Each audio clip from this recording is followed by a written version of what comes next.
Hey, everybody. Welcome to True Crime Paranormal. I'm Kristi Brower here hosting our live stream for Wednesday night. I'm just going to give it a minute. We like to give it about 20 seconds before we really get started because YouTube loves nothing more than to cut off the beginning of our video, and we hate it when that happens. But you're going to want to tune in and stay tuned in. I have so many updates. This is a weird week. Okay, but I'm going to get started officially. So, hey, everybody, welcome to True Crime Paranormal. I'm Kristi Brower here with the Wednesday update. Katie is away this week. She'll be back next week, but I am here to answer your questions and give you a bunch of information. In the last week, there has been movement on so many cases. Some cases we've been covering, some cases we haven't covered because they're so famous and have been covered so many times.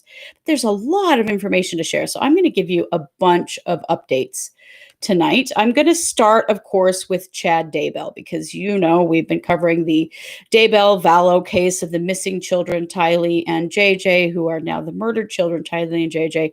So many things happening in this case. So last Friday, Chad went before the judge in district court. So you may remember that he had his pretrial in Fremont County Court a few weeks ago, and he was held over to district court on 4 felony charges. These charges are about the concealment and destruction of evidence and conspiracy to conceal and destruct evidence, or conceal and destroy evidence. And unfortunately, the evidence in question is the bodies of his stepchildren, Tylee and JJ. Well, he has now been to court in district court in order to have his arraignment there. So this was a pretty milquetoast hearing, honestly, compared to some of the others we've had. There wasn't that much to share. What he did was he did plead not guilty to all 4 charges. And so he has been held over for trial, and that trial will be in January, and they've scheduled it for 3 weeks, which I got to tell you, at least here in Idaho, is a long trial. That is a really long trial. It's very interesting, indicates how many witnesses they're going to have. It's going to take a lot of time. I'm very curious for that. They also set a pretrial conference date in December. Now, what that means is at that time, there could be a negotiated plea that would keep him from going to trial. Now, I got to say, I think it's unlikely that he's going to plead. I do feel like he's probably going to go to trial unless something really big happens between now and then. A lot of things can happen between now and then because these are still not murder charges, and we do think murder charges are pending, and that's the work that's being done right now, is to try to put murder charges on him and also his wife, Lori Vallow, the mother of the children. So a lot can happen between now and then. Lori's arraignment in district court is coming up on September 10th. We suspect that it will go exactly the same way as Chad's did, but we will certainly report that to you.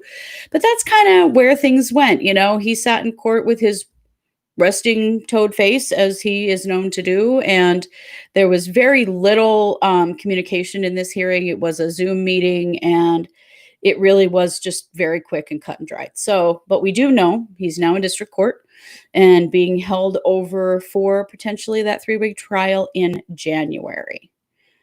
Okay, so another case that we have covered recently that has come out with some really good news has happened here that I wanted to share. This is in the Alyssa Turney case. And if you look back in our videos, you'll find we have covered the Alyssa Turney case in the past. Fantastically, her stepfather / adoptive father Michael Turney has finally been arrested for her murder. Now, interestingly, her body has not been found, but her sister Sarah has been on an absolute crusade to get him arrested. She absolutely believes that he killed Alyssa, and she's been missing since 2001. And he went to jail in 2010 for guns and explosives and stuff, and got out in 2017. And ever since, They have, she has been on an absolute crusade to get him charged with Alyssa's death. They 100% believe that he was involved and that he lied. Please go watch our episode on Alyssa Attorney so that you can hear the whole story. But he made up a whole bunch of stuff that was completely untrue. And Alyssa literally just vanished into thin air with some very sketchy evidence as to where she went, which she never did turn up, supposedly, where she went. So, uh, Sarah, Alyssa's younger sister, did start her own podcast. It's called Voices for Justice, and she used it as a platform to discuss Alyssa's case and has been fighting for this for many years. And he has finally been arrested for her murder. So this is really good news. It's at least some kind of outcome for her, at least there's some justice. In the true crime world, sometimes I feel like, all we do is talk about the bad things that happened and getting at least some justice. We're not to a point of being able to prevent this stuff, unfortunately, but we can at least get some justice for this girl. So I'm very pleased by that. So those are two cases that we have covered. And so I thought there were a few others I wanted to share with you. This one is a really, really interesting one. You've probably heard about it. Yasser Syed, he has been on the run since 2008. So in 2008, his daughters, Amina and Sarah, they were 17 and 18, were found shot to death in his taxi. The thinking is that he was unhappy with them and their teenage behavior, and that they were somehow bringing dishonor upon him, and that he shot and killed them both. He has been on the run since then, 2008. No, sorry, not 2008. 2008, sorry. The police have always suspected him. He has been a fugitive ever since then. It's taken 12 years to find him, but they finally did. And he is in federal custody and will be transferred to Dallas, where this crime happened. But it's great news. If you remember this story, it was absolutely, I remember how shocking and horrifying it was to think that a father could do that to his own children. But I'm grateful that he's off the streets and has been found in order to get some justice for his daughters and hopefully protect anyone else that he might, be thinking of harming. Okay, another case. This is a case that's in Idaho Falls, Idaho, which is where I live. You may or may not have heard of the Angie Dodge murder.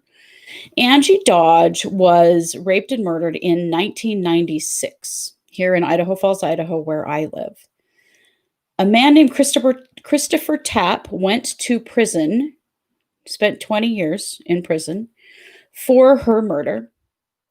And just a few years ago, he was released. And it initially started out as that he was released. Just basically, they shortened his sentence.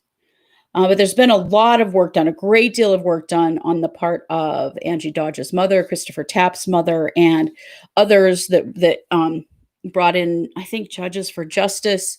Basically, what they found is that Christopher Tapp's confession was most definitely coerced and suspect. There was absolutely zero physical evidence that he committed the crime. At the time, it was a very big deal. So they released him supposedly early. Didn't vacate his charges at the time, but said that they weren't so sure that he actually killed her.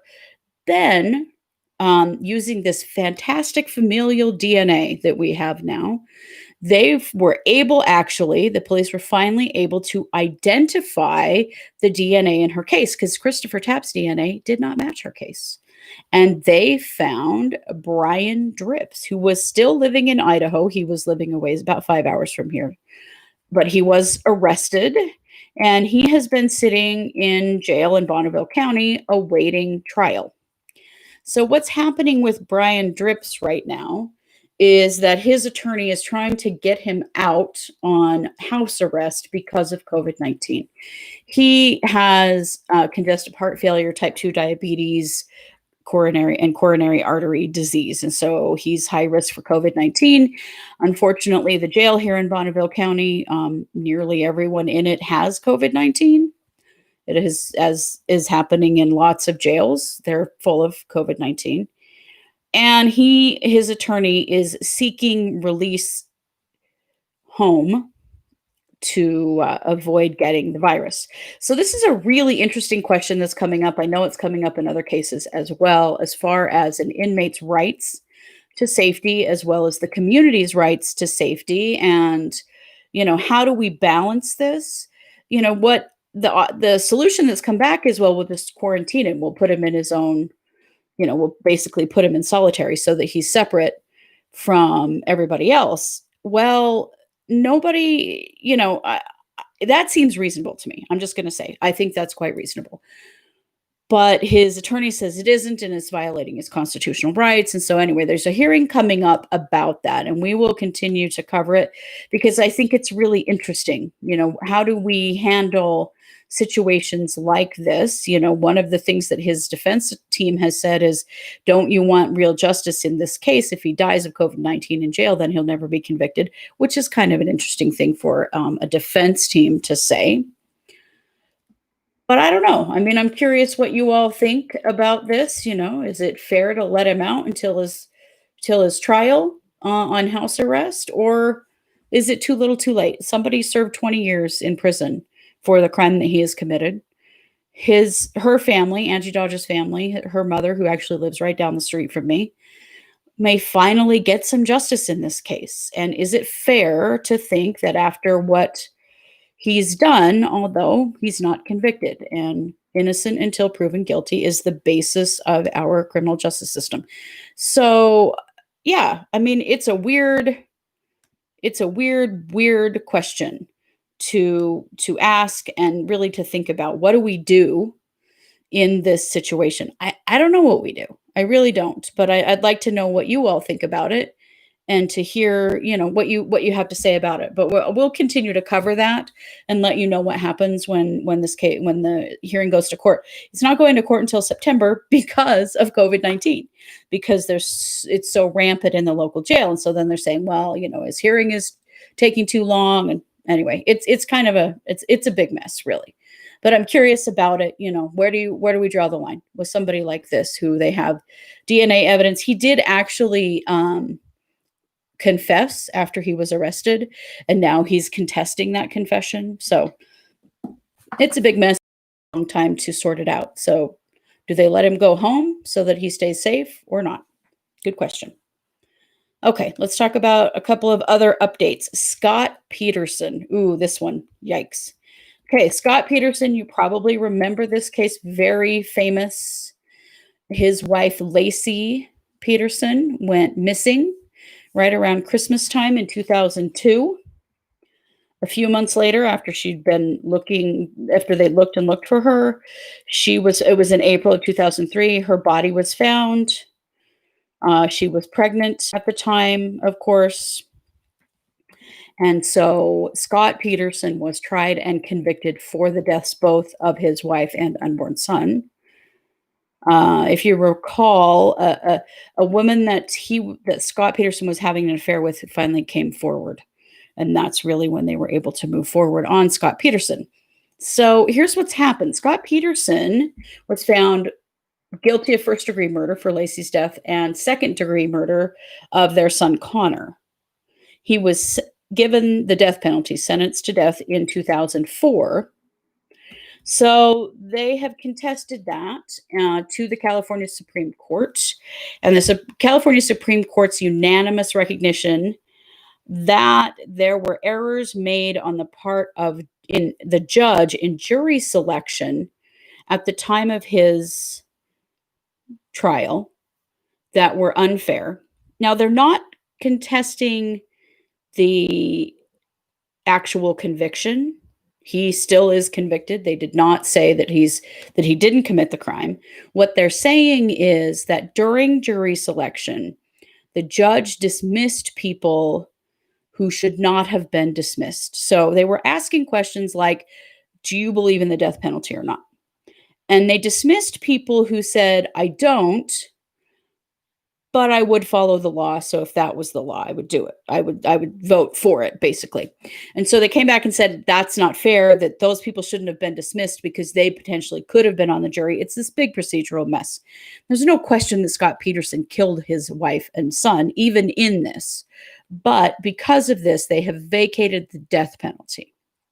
So now prosecutors in California have to decide if they are going to try to retry him in order to get the death penalty. And I know that there's a lot of communication going on with Lacey Peterson's family over it, because there is the question about, is it worth it? And this was so long ago. Can they prove it again? What if they don't prove it again? You know, he's going to spend his life in prison. So is that enough, or do they need to go forward with it? So it's a terrible, I think, a terrible burden, really, for anybody, and a terrible question for anyone to have to answer at this point. I don't know what's going to happen in this case. I'm not going to predict it. I feel like it's really up in the air. I do really feel like it's probably better to leave it alone. He's convicted. He's staying in prison. Isn't that what really matters? Do you put the family through all of that? Do you put the state through the cost? Do you run the risk of him being exonerated? I mean, I think it's really unlikely, but what if he was? Anyway, lots and lots of questions to ask about that. And I just feel like at this point, it would be better to allow sleeping dogs lie, basically. But I'd love to know what you all think about it. So let us know. Do you feel like he should be retried? Or do we just leave this as it is and let it be what it is? Good question. My last update for you tonight is about Joseph DeAngelo, the Golden State Killer. So the Golden State Killer has been on the loose for a very long time, committed at least 50 rapes and at least 13 murders in the 70s and 80s in various parts of California, and was only very recently caught and was tried and convicted. So he was convicted on 13 counts of murder and 13 counts of rape, although he did, as part of his plea deal, he admitted to lots and lots of crimes that he wasn't charged with. A lot of them were past, I can't remember the word, too late, basically, to charge him with. Statute of limitations, that's what I'm looking for. So he was convicted. So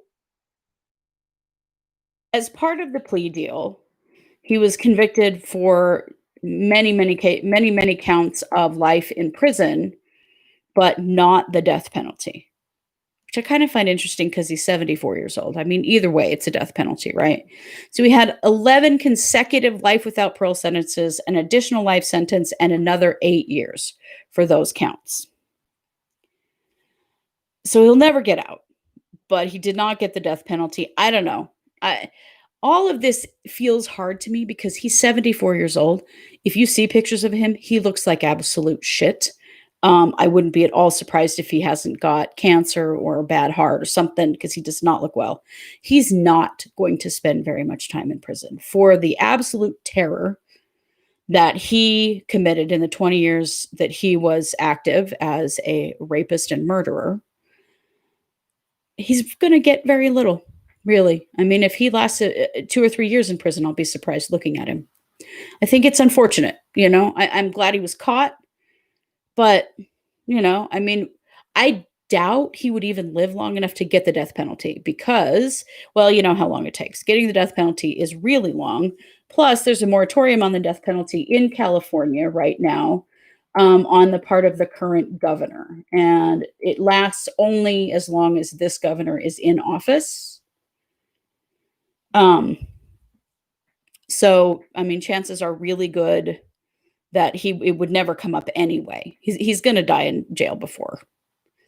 One of the things that he did that just grossed me out really bad, let me find it. I want to tell you what he said, because he made a statement to his victims, which I kind of think he just shouldn't have, or maybe shouldn't have been allowed to. He said, "I've listened to all your statements, each one of them, and I am truly sorry to everyone I hurt.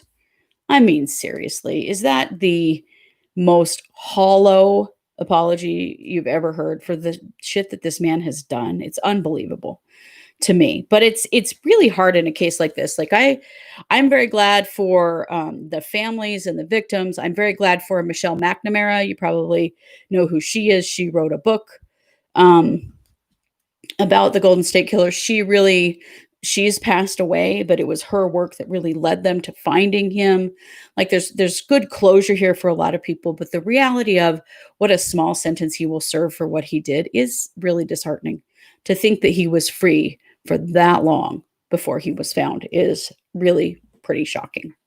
But I'd love to hear what you have to say about it, and whenever we're, talking true crime cases, when there are convictions, I think it's interesting to have the death penalty conversation about whether you are for or against it. Is it case by case? Do you find that, in the end, is it ineffective? I've said for a while now that in the Vallow Daybell case, first of all, they won't get the death penalty in Idaho because I really don't think they're going to be able to prove first degree murder. We are a death penalty state, but I don't think they'll get it. And even if they did, and even if they were actually executed, I don't think that's the way to go. I mean, after the things that they've done, maybe what they need to do is suffer. Maybe they need to spend more time in prison. Maybe that's just vindictive of me. I don't know. Curious to hear what you all think about that, because it is a really big question. And it does, make you wonder about people like the Golden State Killer and Scott Peterson. What do we do with people like that other than just lock them up for life? Is killing them better? Does that make us any better than they are? I don't know. It's a lot. There's a lot of philosophical questions around that, and I'm always interested to hear what people think about it, because I don't know that there is a right or wrong answer, and I don't know if there's a right or wrong answer in every situation. You know what I'm saying? For me, I feel like it depends on the case and on the situation. But I do wish, looking at the Golden State Killer case, and looking at the taxi cab killings with Yasser Syed, when people are fugitives for so long and we don't catch them, and they get so little time actually as a consequence for what they've done, I don't know. This makes me question. Anyway, that's what I had to share with you. We will be back with another brand new episode coming up on Monday, and Katie and I will be back together here live next Wednesday. Please keep your case suggestions coming in our YouTube comments. We really appreciate them. Don't worry if we haven't gotten to a case you suggested yet. We will, of course, suggest to us cold cases, because that's what we cover.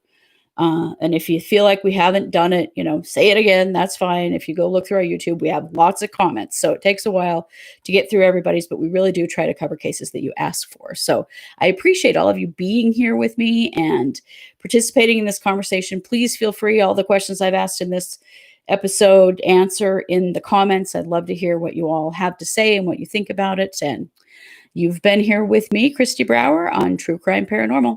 Have a good night.